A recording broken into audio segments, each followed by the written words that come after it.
I'll only give one other example of the beauty of Tolkien's language. Um, and that's how that's part of the story of how Faramir and Eowyn fall in love. Which my wife constantly compares us to, by the way, her and myself. Okay. But they're both in the Houses of Healing in Gondor, and this is happening while Aragorn and Éomer and the other hosts are going to the Black Gate. Yes, we wait for the stroke of doom, said Faramir. And they said no more. And it seemed to them that they stood upon the wall, as they stood upon the wall, that the wind died, and the light failed, and the sun was bleared. And all the sounds in the city or in the lands about were hushed. Neither wind nor voice, nor bird call, nor rustle of leaf. Nor their own breath could be heard. The very beating of their hearts was stilled. Time halted. And as they stood so, their hands met and clasped, though they did not know it. And still they waited, for they knew not what. Then presently it seemed to them that above the ridges of their distant mountains, another vast mountain of darkness rose, towering up like a wave that should engulf the world.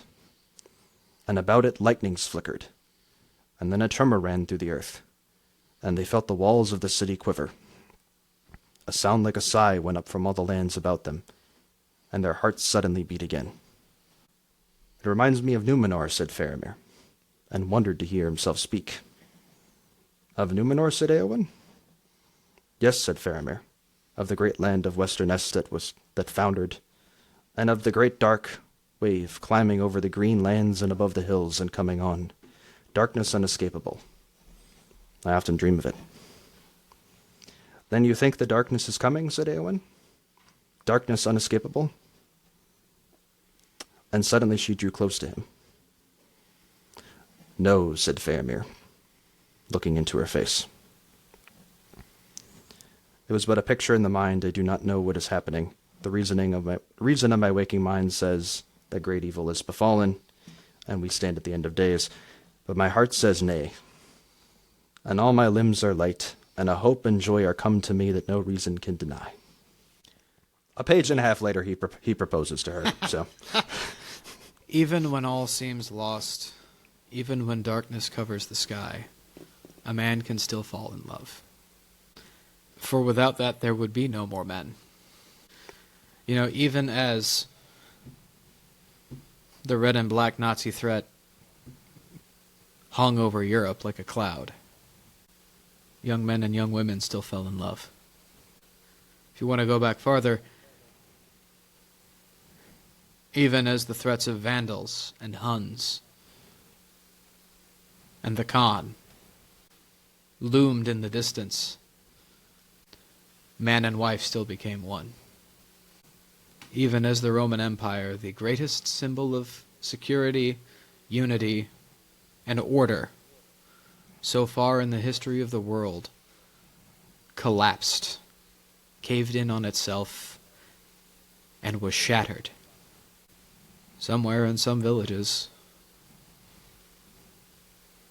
a man still asked a woman to marry him. and so love is the greatest force in the universe. And as my wife had fittingly engraved on the back of a pocket watch that she gave me for our first anniversary, Amor omnia vincit. That is, love conquers all. Which is the entire message, ultimately, of The Lord of the Rings. It is the entire message of sacred scripture. And it is the entire message of the story of mankind. Amor omnia vincit. Love conquers all. I don't think I need to say anything else. I really don't. Now do you believe that my wife and I are Faramir and Eowyn? I have on more than one occasion called her my wild shield maiden of Rohan. Yeah, she kind of is.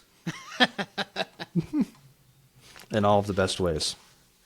And she, on at least one occasion, has called me her hero of Gondor. I picture you more as a member of the Rohirrim. I picture myself as that too, but if I could be any man of Gondor, it would be Faramir. Mostly because he spends most of his time away from the city.